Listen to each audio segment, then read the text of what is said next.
تو کسی نے آپ سے پوچھ لیا ابو بکر تجارت کے لیے ٹائم تمہارے پاس نہیں ہے، وقت تمہارے پاس ہوتا نہیں، لیکن تم نفع بڑا کماتے ہو اور تمہیں فائدہ بڑا ہوتا ہے۔ یہ جو منشی طبقہ ہے یا جو آگے کاروبار کو دیکھنے والے ہیں سارے کے سارے مخلص تو نہیں ہوتے، اور بڑا مشکل ہوتا ہے کہ کوئی بندے کو آگے والا بندہ ایماندار مل جائے۔ بندہ خود اگر بزنس نہ دیکھ رہا ہو تو یہاں تو لوگ لٹ جاتے ہیں، بہت کچھ ہو جاتا ہے۔ تو آپ اتنا نفع کیسے کما لیتے ہیں؟ تو حضرت ابوبکر صدیق رضی اللہ تعالیٰ عنہ نے کیا جملہ ارشاد فرمایا؟ فرمایا مجھے وہ بات سمجھ آ گئی ہے جو ابھی اور لوگوں کو سمجھ نہیں آئی، وہ بات مجھے سمجھ آ گئی جو ابھی اور لوگوں کو سمجھ نہیں آئی۔ فرمایا کیا؟ انہوں نے پوچھا تو فرمانے لگے جو اللہ کے کاموں میں لگ جاتا ہے اللہ اس کے کاموں میں لگ جاتا ہے، یعنی جو دوسروں کے لیے مثبت کرتا ہے اللہ اس کے لیے بھی مثبت ہی کرتا ہے، اللہ اس کا نقصان نہیں کرتا۔ اب اللہ تبارک و تعالیٰ نے یہ اصول بتا دیا کہ جب تم دوسروں کا نفع سوچو گے، دوسروں کا فائدہ سوچو گے تو اس میں تمہاری بقا ہے، اور اس میں تمہارے لیے جو ہے وہ دنیا میں بھی تمہارا نام باقی رہے گا اور آخرت میں بھی اجر و ثواب ملے گا۔ بڑی معذرت کے ساتھ ہمارے ہاں لوگ پیسہ بھی خرچ کرتے ہیں، اللہ تعالیٰ نے جن لوگوں کو دیا ہے خرچ کرتے ہیں۔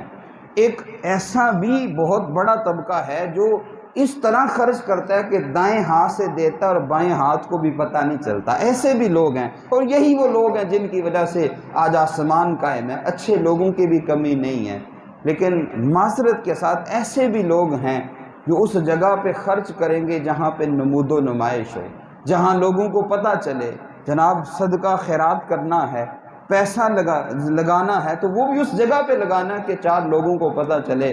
محفل نعت ہوتی ہے نا، انما الاعمال بالنیات، دلوں کی حالت اللہ جانتا ہے، ہم کسی فرد واحد پر حکم نہیں لگا سکتے کہ فلاں ایسا ہے، لیکن معاشرے میں آپ دیکھیں کہ یوں جناب پیسہ لٹ رہا ہے، وہاں سارا کچھ کر رہے ہیں، حاجی صاحب فلاں صاحب سارا کچھ، لیکن اگر دین کے مدرسے کے لیے سفید پوش لوگوں کے لیے مٹھی میں دینا پڑے جس میں نمود و نمائش نہ ہو تو دینے کے لیے کوئی تیار نہیں ہوتا۔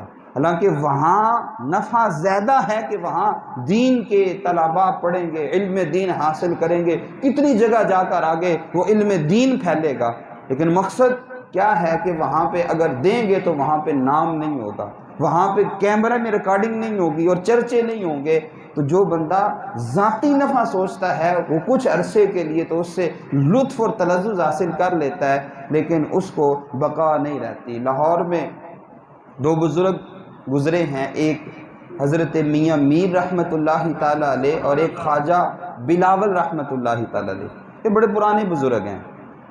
حضرت اورنگزیب عالمگیر بادشاہ جو ان کا زمانہ تھا اس دور میں یہ بزرگ ہوئے ہیں، خواجہ بلاول اور میاں میر رحمۃ اللہ تعالیٰ علیہ۔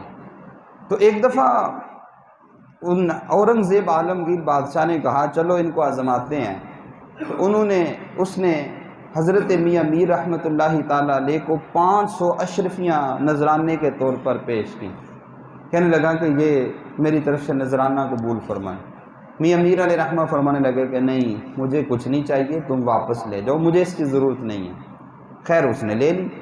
پھر اس نے خواجہ بلاول رحمۃ اللہ تعالیٰ علیہ ان کے پاس پہنچا اور ان کو جا کر وہی 500 اشرفیاں پیش کی، انہوں نے قبول کر لی۔ اب اسے موقع آ گیا، وہ کہنے لگا دیکھیں میں میاں میر علیہ رحمہ کے پاس گیا، انہوں نے قبول نہیں کیا، آپ کو میں نے دیا، آپ نے قبول کر لیا، وہ بھی بزرگ ہیں آپ بھی بزرگ ہیں، ایسا کیوں ہوا ہے؟ تو خواجہ بلاول رحمۃ اللہ تعالیٰ علیہ نے جب یہ سنا نا تو آپ اور بھی کوئی جواب دے سکتے تھے، آپ نے فرمایا اپنا کیا جواب دیا، فرمانے لگے کہ اصل میں نا وہ پہنچی ہوئی شخصیت ہیں اور وہ دنیا سے بالکل بے رغبت ہو چکے ہیں، میں تو ابھی دنیا دار بندہ ہوں اس لیے میں قبول کر لیتا ہوں، مجھے ضرورت ہے تو میں قبول کر لیتا ہوں۔ اب اورنگزیب عالمگیر نے سوچا کہ میں میاں میر علیہ رحمہ سے جا کر پوچھتا ہوں کہ وہ کیا جواب دیتے ہیں، ان کا جواب کیسے ہے۔ جب ان کے پاس گیا اور ان سے کہا کہ حضرت آپ نے پیسے قبول نہیں کیے تھے، اور میں خواجہ بلاول کے پاس گیا تھا تو انہوں نے تو پیسے قبول کر لیے تھے، تو اس کی کیا وجہ ہے؟ اب یہ سوچتے اور یہ کہہ دیتے کہ وہ لالچی شخص ہے، وہ ایسا ہے ویسا ہے، اپنے نمبر بناتے، لیکن جواب دیکھیں آگے سے فرمانے لگے کہ میں تو ابھی فقر کا ایک قطرہ بھی حاصل نہیں کر سکا، اور وہ تو فقر کا سمندر ہے، وہ تو بزرگی کا سمندر ہے، اور اس نے خانقاہ قائم رکھی ہے، اس کے پاس مدارس میں طلباء پڑھتے ہیں، تو اس کو ضرورت ہے۔ اور تم نے کتنے پیسے دیے تھے؟ اورنگزیب عالمگیر کہنے لگا کہ میں نے 500 اشرفیاں دی تھی۔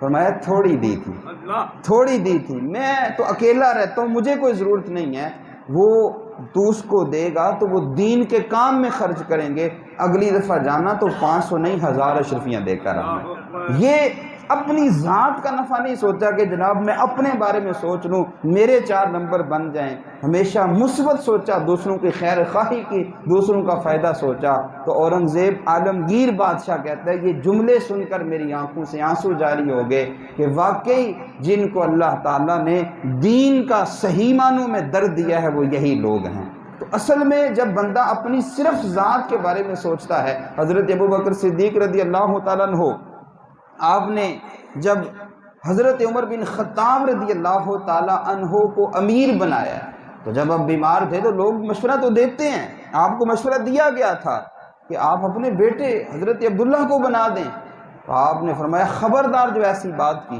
کہنے والے نے کہا کیوں؟ وہ آپ کا بیٹا ہے، اہل ہے، صحابی رسول ہے، جنگوں میں غزوات میں شریک ہوتا رہا ہے۔